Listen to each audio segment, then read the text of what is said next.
여러분은 친절하십니까?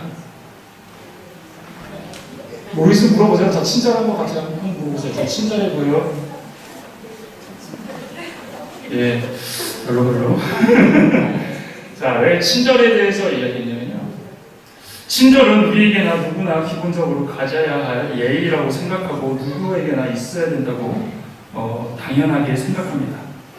그런데 내가 친절한지 불친절한지 판단할 때에 이 판단의 기준이 누구에게 있냐에 따라 틀리다라는 거죠. 이것은 주는 쪽보다는 대부분 받는 쪽에게 그 판단의 기준이 있다는 겁니다.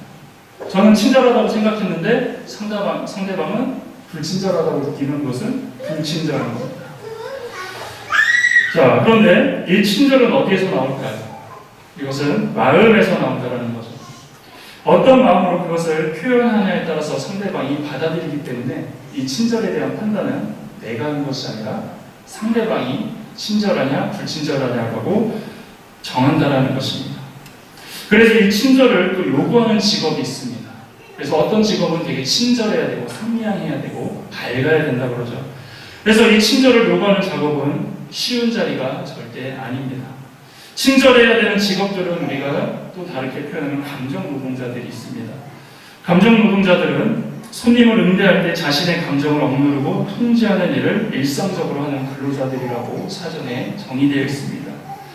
상당히 스트레스 받고 피곤하고 어려운 직업이 이 감정 노동자들이고, 우리 얘기를 좀 이렇게 가끔 짜증나게 하는 텔레마케터라든지 아니면 또 우리가 도움을 청하는 AS 센터라든지 또 어떤 건물에 있는 안내를 필요로 하는 그 모든 사람들이 감정 노동자들이라고 우리가 생각하면 됩니다. 그런데 이런 사람들뿐만 아니라 우리도 우리의 삶 가운데서는 감정 노동자가 될 때도 있다라는 것입니다. 왜냐하면 우리는 가면을 쓰고 다니기 때문입니다. 이 가면은 무슨 가면일까? 나를 솔직하게 드러내지 못하는 가면이라는 거죠.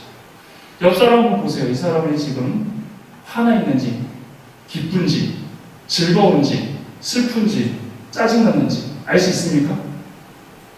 모르죠? 저는 어떤 것 같아요? 모르겠죠? 예, 이게 이제 우리가 가면을 쓰고 다닌다. 또 그 사람이 항상 웃는다고 해서 그 사람이 항상 즐거운 건 아닙니다. 그리고 항상 그 사람이 표정이 밝다고 해서 또 기쁜 건 아니라는 거죠. 이런 가면을 우리가 쓰고 있고, 우리도 그래서 우리의 삶이 감정 노동자와 같은 삶을 살고 있다는 것입니다. 그런데 이게 좋은 것일까요? 나쁜 것이라는 거죠.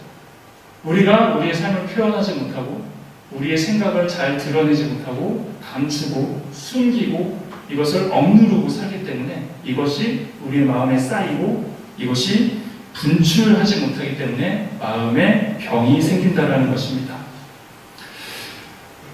내 감정을 막 표현하고 싶고 내 생각을 막 드러내면 얼마나 좋습니까? 하지만 그것을 마음대로 하지 못하고 또 행동으로 드러내고 싶은데, 그리고 눈치를 봐야 되고 어떨 땐 또 배려도 해야 되고 어쩔 땐 또 이해도 해줘야 되기 때문에 이것을 쌓아두기 때문에 표현하는 것이 날카롭게 우리가 상대방을 대할 때 나타난다는 것이죠.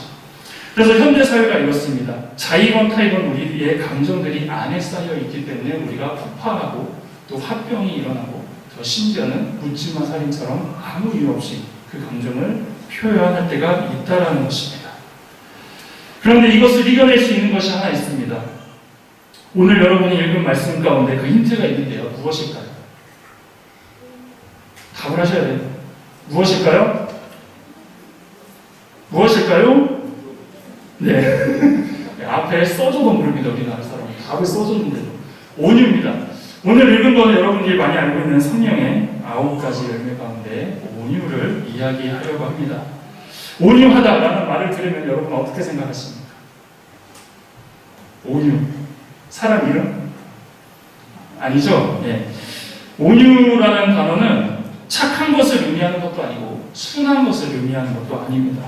성경에서는 2가지 상태를 온유하다라고 말을 하는데요. 하나는 상태로서의 온유고 또 하나는 행위로서의 온유입니다.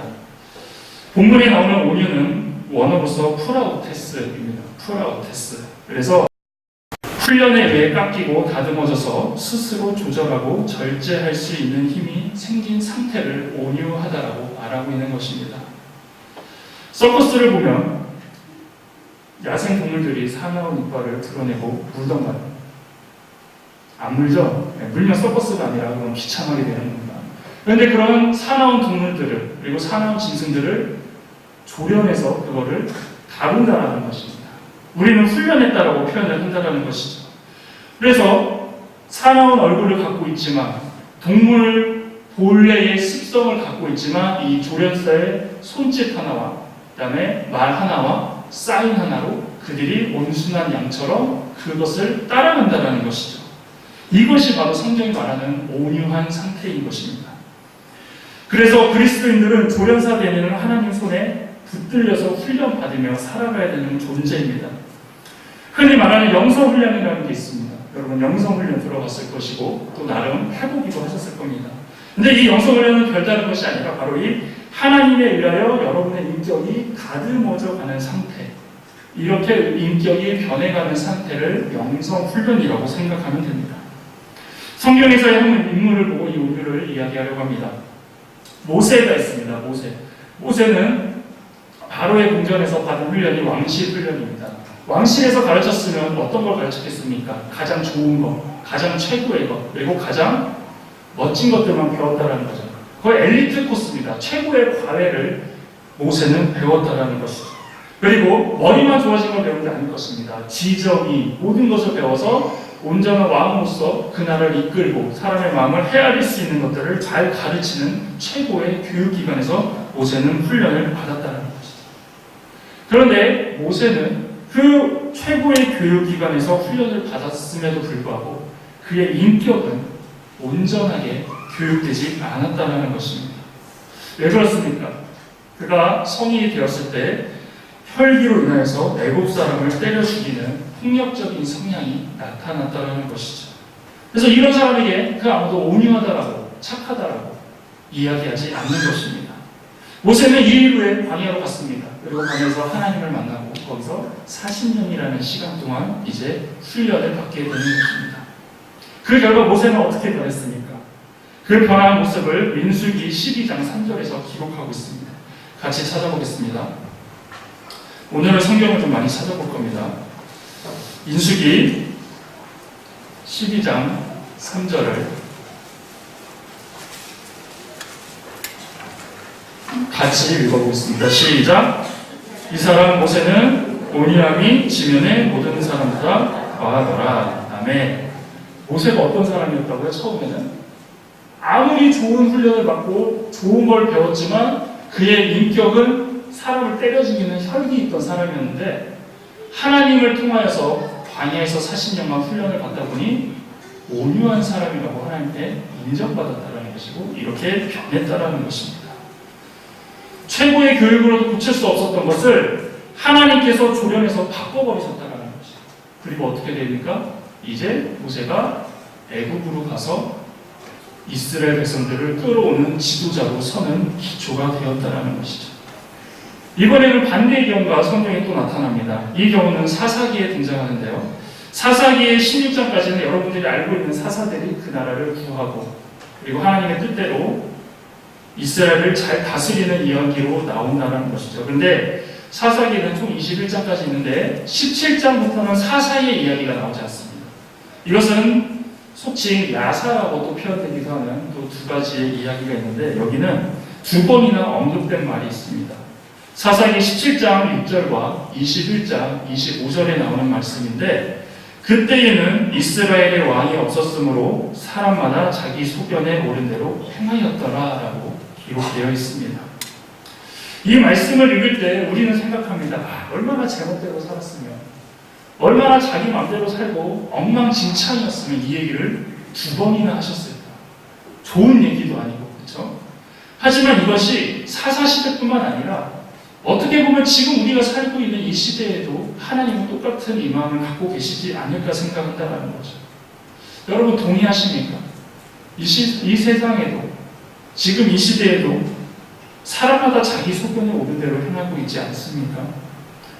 이 사사기 17장 이후에 어떤 이야기가 나오냐면 동성애가 나옵니다. 토막살인도 나오고요. 불륜도 나옵니다. 또한 부족 간의 전쟁으로 베냐민 자손은 사라질 뻔했습니다.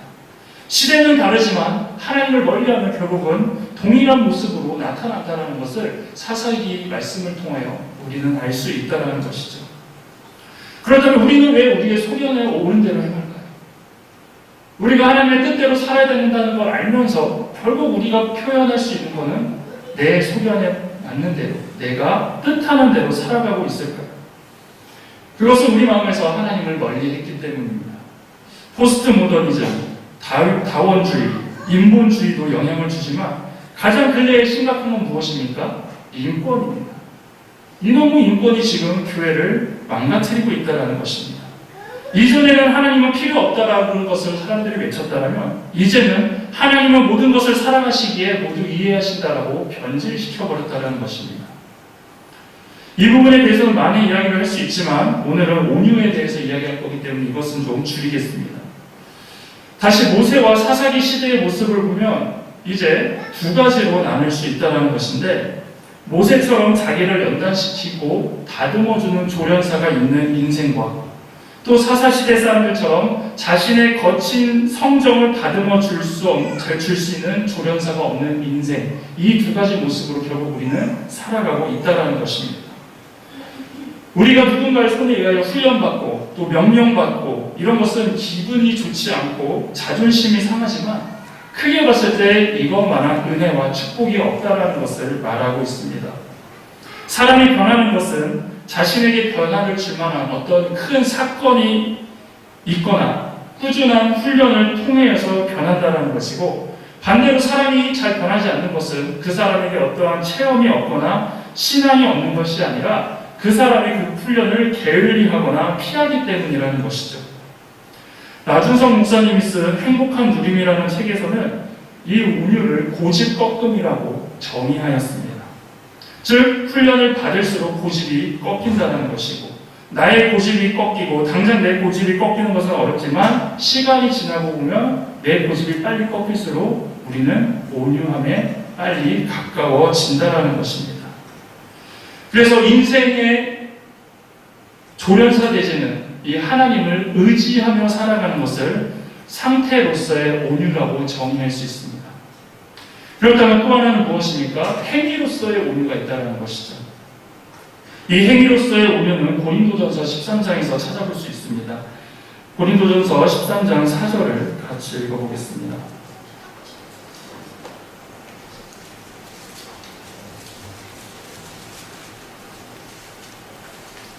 고린도전서 13장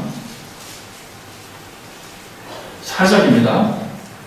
같이 읽겠습니다. 시작. 사랑은 오래 참고 사랑은 오래 여기까지입니다.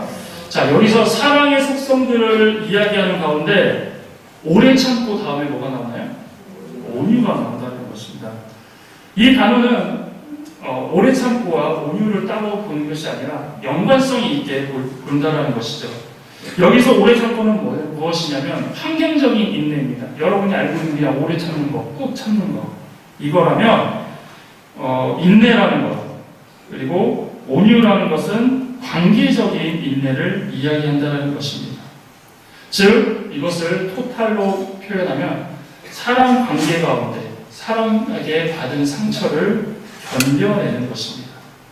그래서 오래 참고를 해석할 때에 부당한 일을 당해도 보복하지 않는 태도를 말하고 있는 것이고, 온유함이라는 것은 내게 해를 끼친 자에게 친절과 선까지 베풀 수 있는 것을 온유라고 얘기하는 것입니다. 그래서 오래 참고가 자기에게 해를 끼친 사람에게 소극적인 것으로 대처한 것이라면, 온유하고는 그것을 뛰어넘어 도리어 그 사람을 존중해주고 적극적으로 선을 베푸는 행위를 온유라고 말하는 것입니다. 그래서 이것이 행위로서의 온유입니다.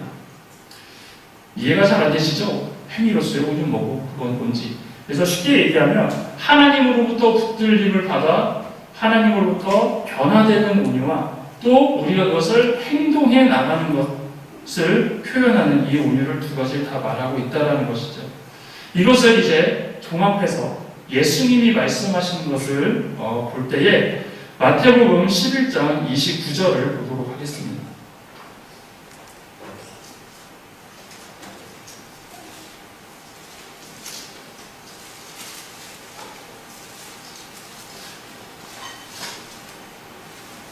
마태복음 11장 29절은 같이 읽겠습니다.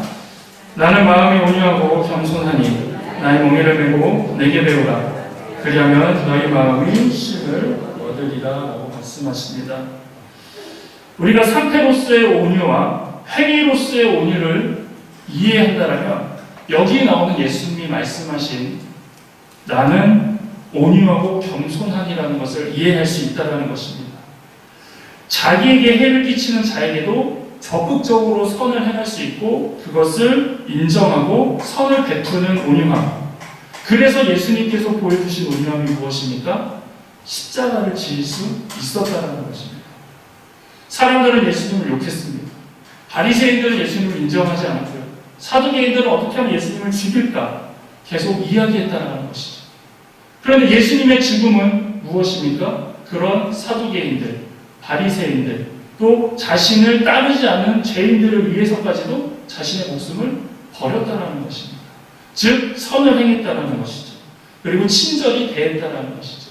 이것이 성경이 말하는 행위로서의 온유라는 것입니다. 이것을 조금 더 자세히 풀어낸 것이 베드로전서 2장 23절에서 24절인데요. 욕을 당하시되 맞대어 욕하지 아니하시고 고난을 당하시되 유협하지 아니하시고 오직 공의로 심판하시는 이에게 부탁하시며 친히 나무에 달려 그 몸으로 우리 죄를 담당하셨으니 이는 우리로 죄에 대하여 죽고 의에 대하여 살게 하려 하심이라. 그가 채찍에 맞음으로 너희는 나음을 얻었나니 라고 말씀하십니다. 즉 우리가 십자가 사건을 사랑으로만 받아들이는 것이 아니라 그 사랑 안에 포함된 이 온유함까지도 우리가 이해할 수 있다는 것이죠. 여러분 교회에서 사소한 걸로 싸울 수 있습니다. 또 사소한 것으로 상처받을 수 있다는 것이죠. 또 사소한 것으로 삐질 수도 있습니다. 그런데 그것으로 서로 대립하는 것이 아니라 이 교회 못 다니겠어. 저 사람하고 이제 같은 교회 못 하겠어. 저 사람하고 같이 봉사 못 하겠어. 이렇게 하는 것이 아니라 도리어 그 사람과 함께하고 그 사람에게 표현하라는 것입니다. 이게 예수님이 십자가로 보여주셨다는 것을 직접 말씀하시는 겁니다. 예수님은 욕을 당하시되 욕하지 않으셨고요. 고난을 당하시되 위협하지 않으셨습니다. 이것이 바로 인내입니다. 그리고 하나님께서 모든 것을 맡기시며 친히 나무에 달려 그 몸으로 우리의 죄를 담당해 주셨습니다. 이것이 온유입니다. 그래서 고린도전서 13장에 나오는 사랑에 대한 답은 십자가 사랑과 연결되어 있다는 것이죠. 이 사랑, 어떤 이성적인 사랑, 나는 할 수 없네. 사랑이 어떻게 이렇게 고상한 것인가? 라고 생각해 봤다면 오늘 한번 다시 읽어보시면 이 사랑이 바로 십자가에 다 들어있는 사랑이라는 것입니다. 사랑의 원자탄이라는 별명을 가진 손양원 목사님이 계십니다. 그 두 아들을 죽인 이 아들을 용서한 것이 바로 인내라면 이 두 아들을 양자로 삼은 것이 이제 온유함이라고 이해하시면 되는 것입니다. 따라서 우리에게는 두 종류의 온유, 즉 조련사 되시는 하나님 손에 붙들려 있는 상태로서의 온유와 내게 해를 끼치는 사람조차 친절과 선을 베풀 수 있는 능력인 행위로서의 온유가 모두 필요하다는 것입니다. 그렇다면 왜 우리는 온유하게 살아야 될까? 그러면 이 온유는 우리에게 과연 어떠한 이득이 되기에 이 성령의 열매로서 우리에게 온유함을 하나님은 말씀하는 것일까요? 먼저로 내적인 힘인 영적 복구의 능력을 온유한 사람을 갖게 된다는 것입니다. 앞에도 얘기했지만 우리가 훈련을 아무리 많이 받아도 그 사람은 완벽해지지는 않습니다. 모세도 온유함이 이 땅의 모든 사람보다 더하다라는 말을 민수기 13장에서 12장에서 하나님이 증명하셨고 직접 얘기하셨는데 민수기 20장에 갔을 때 또 모세는 실수하는 모습이 나타난다는 것이죠. 백성들이 불평해서 물을 요구하자 어떻게 합니까? 이 반석을 명하여 물을 내라고 했는데 모세가 에잇 해서 똑같이 쳐버렸다는 거죠. 즉 온유하다라는 평가를 받았음에도 불구하고 불과 며칠이 지나자 다시 이러한 모습으로 바뀌었다는 것입니다. 다윗도 그렇습니다. 다윗도 젊은 시절에는 온유한 사람이었습니다. 사울의 그 혈기 넘치는 살인 가득한 모습을 온유함으로 극복해냈지만 다윗이 전성기가 됐을 때 어떤 모습이 나타납니까? 불륜을 저지르고 한 가정을 깨뜨리고 살인하는 모습으로 나타난다는 것이죠. 그런데 모세와 다윗은 이 큰 실수가 있었음에도 불구하고 그들이 다시 온유할 수 있었던 것은 완벽해서가 아니라 내적 복구 능력이 있었다는 것입니다. 이 내적 복구 능력은 무엇이냐? 나의 잘못을 빨리 깨달아서 다시 하나님 앞에 가는 것입니다. 모세가 잘못했을 때도 하나님이 말씀하셨고 다윗도 잘못했을 때 선지자를 통해서 깨닫게 해줬습니다. 그때 어떻게 반응합니까? 그동안 하나님 말 잘 들었잖아요. 하나님 그동안 잘했는데 이거 실수하는 거 가지고 뭐 이래요. 이렇게 반응하지 않았다는 것입니다. 다윗은 즉시 회개했고요. 그걸 통해서 시편 51편을 썼다는 것입니다. 그래서 온유한 사람은 내적 복구 능력이 있기 때문에 심령이 무너졌을 때도 바로 복구할 수 있다는 것입니다. 누구나 과거에는 추악한 죄를 지었지만 이것이 완전히 치유되고 회복되면 사람들의 신뢰를 얻고 인정받을 수 있는 게 바로 온유하기 때문에 가능한 것입니다. 하지만 대부분 사람들은 이 예전의 죄를 끝까지 가지고 있고 해결하지 못하고 있다는 것이죠. 하지만 이것을 하나님 앞에 해결받고 변화가 된다면 도리어 그것을 가지고 더 강한 힘으로써 강한 신앙의 힘으로써 다른 사람들을 동일한 문제로 어려움을 겪고 있는 사람들을 도와줄 수 있는 능력입니다. 야생마도 온순하게 잘 길들여졌어도 한 번씩 그 야성을 드러낼 때에 조련사들은 다시 한번 그 야생마의 고삐를 죄고 다시 훈련시켜 이전보다 더 온순한 모습으로 훈련시킨다고 합니다. 반려견을 키우는 사람들은 자주 하는 말씀이 있습니다. 뭐라고 합니까? 내 개는 안 물어요. 그렇죠? 내 개는 안 물어요. 근데 묵니다. 물어요. 단지 얼마나 훈련됐냐에 따라서 그 무는 것이 언제냐에 따라 틀려있다는 거예요. 그 개가 안 물면 그건 개가 아닌 거예요. 이거 무슨 얘기입니까? 누구나 훈련을 해도 어느 순간 한 번씩은 튀어나온다는 것입니다. 그 본성이 튀어나온다는 것입니다. 그러면 다시 어떻게 합니까? 에이, 물지 않는다고 했는데 너 물었어. 죽어. 이게 아니죠. 다시 훈련을 시킨다는 것입니다. 그래서 그 예전의 모습이 더 줄어들 수 있도록 훈련시킨다는 것입니다. 여러분도 완벽해서 좋은 사람이 아닙니다. 언제라도 옛사람, 이전 모습을 드러낼 수 있다는 것입니다. 술 끊으신 분, 담배 끊으신 분, 언제라도 이렇게 습관적으로 V자가 그려질 수도 있고요. 언제나 작은 잔에 손이 갈 수 있다는 것입니다. 하지만 우리가 그것을 가지고 잘못됐다, 내가 왜 이러지? 이렇게 하는 것이 아니라 그때마다 하나님이 다시 그것을 붙들어서 조련시켜 주시고 변화시켜 주신다는 것입니다. 즉, 조련사 손에 있다는 것. 우리가 하나님 손 안에 있다는 것은 불평하고 불만하고 왜 내 멋대로 못하게 해요? 왜 내 생각대로 못하게 해요? 이렇게 하는 것이 아니라 도리어 하나님의 조련이 있기 때문에 우리가 온유해질 수 있고 다시 회복될 수 있고 다시 복구될 수 있다는 것입니다. 그리고 두 번째로 온유가 주시는 힘은 외적인 힘으로 세상을 향한 진정한 영향력의 회복을 가져다 줍니다. 예수님께서 산상수훈에서 온유한 자에 대하여 언급하십니다. 마태복음 5장 5절에 나옵니다. 온유한 자는 복이 있나니 그들이 땅을 기업으로 받을 것이며. 저는 이 말씀만 볼 때마다 부동산을 가진 사람들은 다 온유한 줄 알았습니다. 왜요? 땅을 기업으로 받는 데잖아요. 그렇죠? 땅 많은 사람이 다 부동산이잖아요. 근데 그게 아니더라고요. 물론 성경에서도 땅 얘기가 나옵니다. 이 땅이라는 것은 이 히브리 사람들에게 중요한 개념의 이야기로 나오는 것인데 이것은 눈에 보이는 가시적인 것을 통해 눈에 보이지 않는 하나님의 약속을 명확하게 설명하는 도구로 쓰인다는 거죠. 즉 우리가 살고 있는, 우리가 밟고 있는 땅뿐만 아니라 그 땅에 의미가 있다는 것입니다. 그래서 창세기 13장에 하나님이 아브라함에게 약속하셨을 때 무엇을 약속합니까? 어디 가라고 해요? 어디로 가라고? 몰라서 대답 안 하시는 거예요? 아니면 말 같지 않아서 대답 안 하시는 거예요? 어디고요? 지시할 땅으로 가라고 합니다. 땅으로. 그래서 이 땅은 뭐냐면 야 내가 너를 위해 집을 사놨어. 너를 위해 그곳에 놨어. 이게 아니라는 거예요. 예전에 제가 한번 얘기했습니다. 아브라함이 가는 그 땅은 누구 땅이에요? 가나안 족속이 살고 있는 땅이에요. 남의 땅에 가라고 했단 말이에요. 하나님께서 남의 땅에. 그런데 그 땅이 가라고 했던 이유는 뭐냐면 13장 14절 15절에 이렇게 나와 있어요. 창세기. 롯이 아브람을 떠난 후에 여호와께서 아브람에게 이르시되 너는 눈을 들어 너 있는 곳에서 북쪽과 남쪽 그리고 동쪽과 서쪽을 바라보라. 보이는 땅을 내가 너와 내 자손에게 주리니 영원히 이르리라. 그래서 여기서 하나님이 아브람에게 약속하신 땅은 두 가지 의미가 있어요. 1차적으로 우리가 진짜 알고 있는 그 땅, 아브람이 사는 땅, 이스라엘 백성들이 살아야 될 가나안 땅을 말하기도 하고, 여기서 조금 더 확장시키면 그 땅이 곧 하나님의 나라가 시작되는 곳이다라고 이해할 수 있다라는 것입니다. 그래서 이것을 이제 산상수훈 때 말씀하신 온유한 자는 복이 있나니 그들이 땅을 기업으로 받을 것이요라는 것도 이것에 의하여 두 가지로 해석할 수 있는데, 하나는 우리가 하나님의 온유함을 덧입을 때 하나님의 나라를 맛볼 수 있다는 것입니다.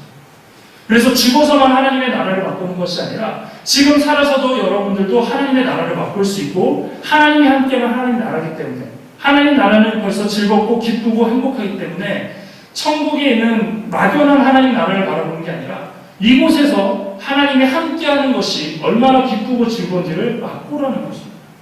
그리고 그 사람들이 모여있는 그 땅에 있다는 것이죠. 그래서 우리가 온유할 때 이 땅에서도 하나님의 나라를 맛볼 수 있다는 것입니다.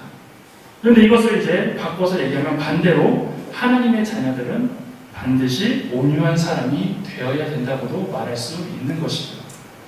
그리고 두 번째로는 세상을 향한 이제 그리스도의 영향력을 뜻합니다. 모세가 광야 훈련을 거쳐서 40년간 하나님께 조련을 받아 온유한 자가 되었을 때 그 온유의 힘이 누구에게 퍼쳐지냐면 이스라엘 백성들에게 퍼졌다라는 것입니다. 그래서 이스라엘 백성들이 그 애굽의 압제에서 신음하고 있을 때 그를 해방시키는 능력으로서 이 온유가 사용됐다라는 것이죠. 그래서 이 온유함은 나만이 하나님의 나라를 느끼는 것으로 끝나는 것이 아니라 이 온유를 통하여서 다른 사람에게도 그 영향력을 끼칠 수 있다는 것입니다. 그런데 우리가 이 온유함만을 생각하기 전에 이 온유함과 대조되는 개념이 이제 또 나온다라는 것이죠. 무엇일까요? 완악함입니다. 완악함. 자, 조금 더 생각해 보세요. 자, 모세와 이제 바로의 이야기로 들어갑니다. 모세는 온유한 사람이 돼서 애굽으로 들어갔고요. 자, 모세와 대립한 사람이 누굽니까? 바로잖아요. 그렇죠? 바로는 내 백성을 보내라, 하나님이 명령했다 했는데 항상 반대했단 말이에요. 그리고 성경에 뭐라고 기록되어 있습니까? 그의 완악함 때문에 그 말을 듣지 않았다는 것입니다. 즉 바로와 모세의 싸움은 온유함과 완악함의 싸움이었습니다. 여기서 우리가 얻을 수 있는 교훈은 오늘날 이 세상도 이 권력과 물질과 힘을 다 쥐고 있던 애국의 바로처럼 완악한 것들, 완악한 세력들, 또 완악한 모습들이 교회와 하나님을 대적하고 있다는 것이죠. 그리고 위협하고 있다는 것입니다. 그래서 우리는 이런 현실에서 어떻게 맞서야 됩니까? 더 큰 힘을 기르고 더 많은 돈을 모으고 더 강대국을 세워서 맞서는 것이 아니라 하나님이 원하시는 방법이 있다는 것이죠. 그것이 바로 바로의 완악함에 대항했던 모세처럼 우리가 온유해지라는 것입니다. 그리고 결국은 이 온유함이 완악함을 이긴다는 것입니다. 9가지 재앙이 있을 때까지만 해도 이 완악함이 이기는 거였습니다. 온유함이 계속 지는 거였어요. 그러니까 출애굽이 안 됐잖아요. 그러니까 10번째 결국 완악함이 9번 이기다가도 온유함 한 번으로 출애굽할 수 있는 역사가 일어났다는 것입니다. 그래서 우리가 출애굽 사건에서 볼 수 있는 것은 우리가 이 온유함을 가지고 살아갈 때에 이 세상에 있는 모든 완악함들을 우리가 이겨낼 수 있고, 예전 바로 시대 우리가 출애굽할 문제는 없지만 실제로 우리는 싸워야 할 부분이 완악함과의 싸움이라는 것입니다. 세상에서의 완악함 그뿐만 아니라 여러분 스스로에게도 있는 완악함과도 싸워야 되는 것이 바로 이 온유함이라는 것입니다. 차장님 앞으로 나오시고요. 오늘날 우리도 세상을 향해 진짜 영향력을 회복하기 위해서는 우리가 먼저 온유의 능력을 경험해야 되는 것입니다. 모세의 온유함이 바로의 완악함을 이겼다는 사실을 알고만 있지 말고 여러분도 그 삶에서 그렇게 이겨봐야 된다는 것입니다. 그러기 위해서는 어떻게 해야 될까요? 우리가 성령을 사모해야 합니다. 온유는 내 안에서 나오는 힘이 아니라 오늘 나왔듯이 성령의 열매거든요. 성령님이 함께 해주시고 성령님이 여러분에게 허락해 주시는 능력이라는 것입니다. 그리고 또 한 가지, 십자가를 더 붙잡으십시오. 인내와 온유의 결정체인 십자가 정신이 내 안에 더 급히 각인될 때 온유의 능력이 나타날 것입니다. 내게 아픔을 주고 상처를 주는 사람에게조차 배려와 호의를 베푸는 것이 주님이 지신 십자가의 본 모습이라는 것이죠. 그리고 우리가 이 정신을 가져야 되는 것입니다. 성령의 사람은 결코 완악할 수 없습니다. 주님의 교회 역시 완악할 수 없습니다. 성령의 사람은 무엇보다 온유한 사람이고 믿는 사람들 중에서도 여전히 기질이 완악한 사람들이 있지만 아무것도 아닌데 혈기를 부리는 사람이 있지만 이 사람은 우리 더 이상 신뢰할 수 없다는 것이죠. 왜냐하면 그 사람은 성령의 사람이 아니기 때문입니다. 여러분 모두 완악함을 벗고 온유로 덧입혀지는 성령의 능력을 경험하는 시간이 되길 바랍니다. 온유가 세상을 이기는 능력이 됩니다. 이 시간 찬양할 때에 나의 조련사 되시는 하나님을 기억하고 나의 완악함을 온유함으로 바꾸시는 예수님을 기억하며 찬양하고 고백하겠습니다.